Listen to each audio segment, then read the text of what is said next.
Hi. കുറേ നാൾ മുമ്പ് ഇടണം എന്നൊക്കെ വിചാരിച്ചൊരു വീഡിയോ ആണ് കേട്ടോ ഈ ഒരു കോണ്ടൻറ്റ്. പക്ഷേ എന്താ പറയുക, തിരക്കും കാര്യങ്ങളും വർക്കൊക്കെ ആയിട്ട് സത്യം പറഞ്ഞാൽ ഒരു വല്ലാത്തൊരു കാലഘട്ടമാണ്. കാരണം ഇത് നമുക്കൊന്നിനും ശ്രദ്ധിക്കാനൊന്നും പറ്റുന്നില്ല. എങ്കിലും ഞാൻ ഇങ്ങനെ വിചാരിച്ചൊരു കാലം, അതായത് നമ്മൾ വിജയ് തൃഷയുടെ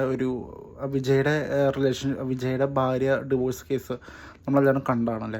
അതിനുശേഷം ഈ തൃഷയും വിജയുമായിട്ട് എന്തൊക്കെയോ ബന്ധങ്ങളുണ്ടെന്നാണ് കുറേയധികം ഈ ഇൻസ്റ്റാഗ്രാമിൽ മറ്റുള്ളവരൊക്കെ ഓരോരുത്തർക്ക് വന്ന് പറഞ്ഞുകൊണ്ടിരിക്കുന്നത്. എന്തെങ്കിലും ആവട്ടെ, അത് അവരുടെ കാര്യമാണ്. പക്ഷേ ഞാൻ പറയുന്നത്, ഈ ഒരു ഇഷ്യൂ വന്നതിന് ശേഷവും തൃഷയുടെ ഇൻസ്റ്റാഗ്രാമിലാണെങ്കിലും യൂട്യൂബിലും മറ്റും എല്ലായിടത്തും കൊമൻസിലൊക്കെ പോയിട്ട് തൃഷയെ വളരെ മോശമാണ് ചിത്രീകരിക്കുന്നത്. നമ്മൾ ഈ റീസെൻ്റ്ലി ഒരു ആക്ടർ, തമിഴ് ഇൻഡസ്ട്രിയിലെ ഒരു അത്യാവശ്യം നല്ല രീതിയിൽ ആക്ട് ചെയ്യുന്ന ഒരു ആക്ടർ പോലും ഈ തൃഷ എന്ന് പറയുന്ന ഒരു സ്ത്രീയെ വളരെ മോശമായിട്ട് പറയുന്നുണ്ട് അല്ലേ. വിജയ് തൃഷ തമ്മിൽ എന്താ ബന്ധം നമുക്കറിയില്ല, നമ്മളത് അറിയേണ്ട ആവശ്യമില്ല. അപ്പോൾ ഈ തൃഷയെ പക്ഷേ എങ്ങനെ ഇത്രയധികം നെഗറ്റീവായിട്ട് കാണിക്കുകയും നെഗറ്റീവായിട്ട് ആ ഒരു സ്ത്രീയെ വളരെ മോശമായിട്ട് പറയുന്നൊരു രീതിയെ കാരണം ഇപ്പോൾ തെറ്റ് ചെയ്തിട്ടുണ്ടോ ഇല്ലയോ എന്നല്ല, തെറ്റ് ചെയ്തിട്ടുണ്ടെങ്കിൽ ഇല്ലെങ്കിലും അതൊക്കെ അവരുടെ കർമ്മഫലമാണ്. അവരത് നേരിടുകയോ അവരത് അനുഭവിക്കുകയോ ഒന്നും ചെയ്യട്ടെ, അതൊക്കെ അവരുടേതായിട്ടുള്ള കാര്യമാണ്. പിന്നെ ഇന്നത്തെ ഒരു കാലഘട്ടത്തിൽ നമ്മളൊരു റിലേഷൻഷിപ്പിൽ പോയി കഴിഞ്ഞാൽ ജീവിതകാലം മൊത്തം ആ ഒരു റിലേഷൻഷിപ്പിൽ ഉണ്ടാകുമെന്നൊന്നും ഇന്നത്തെ കാലത്ത് യാതൊരു ഗ്യാരണ്ടിയില്ല.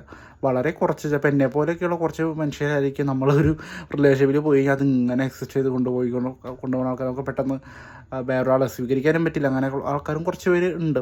പക്ഷേ ഭൂരിപക്ഷം പേരും പ്രാക്ടിക്കലായിട്ട് വളരെ റിയാലിറ്റിയൊക്കെ നോക്കി ജീവിക്കുന്നവരാണ്. ഓക്കെ, അവരെ തെറ്റ് പറയാൻ പറ്റില്ല, അത് അവരുടേതായിട്ടുള്ള ജീവിതം.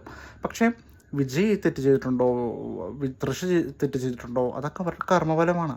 പക്ഷേ എങ്കിലും ഈ സ്ത്രീയെ വളരെ മോശമായിട്ട് ചിത്രീകരിക്കുന്ന രീതിയെ നമ്മൾ എന്നാണ്, കാരണം നമ്മളൊരു കുടുംബത്തെ നോക്കി കഴിഞ്ഞാലും മക്കൾ വഴിതെറ്റിപ്പോയി കഴിഞ്ഞാൽ അമ്മമാരെ കുറ്റം പറയുക, ഭർത്താവ് വഴിതെറ്റിപ്പോയി കഴിഞ്ഞാൽ ഭാര്യയെ കുറ്റം പറയുക, അങ്ങനത്തെ ഒരു വൃത്തികെട്ട സിസ്റ്റം നമ്മുടെ നാട്ടിലൊക്കെ ഉണ്ട്. അതൊക്കെ മാറേണ്ട ഒരു കാലഘട്ടമായി തീർന്നിരിക്കുന്നു.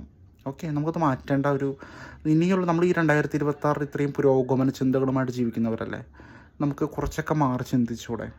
ഇത്രേ ഉള്ളൂ. ഇനി എന്നാണ് വീഡിയോ ആയിട്ട് വരാമെന്ന് എനിക്കറിയില്ല. പക്ഷേ ഞാനൊരു ഇൻസ്റ്റാഗ്രാമിൽ ഒരു ക്വസ്റ്റ്യൻ ആൻസർ സെക്ഷൻ ചെയ്യാനായിട്ട് വിചാരിക്കുന്നുണ്ട്. അത് യൂട്യൂബിൽ ഞാൻ ഇടും. യൂട്യൂബുകാർക്ക് മടവെന്ന് കമൻറ്റ് ഇടാം. എന്താണെന്ന് വെച്ചാൽ നമുക്കെല്ലാം ഓപ്പണായിട്ട് സംസാരിക്കാം. അപ്പോൾ അങ്ങനെ ബൈ.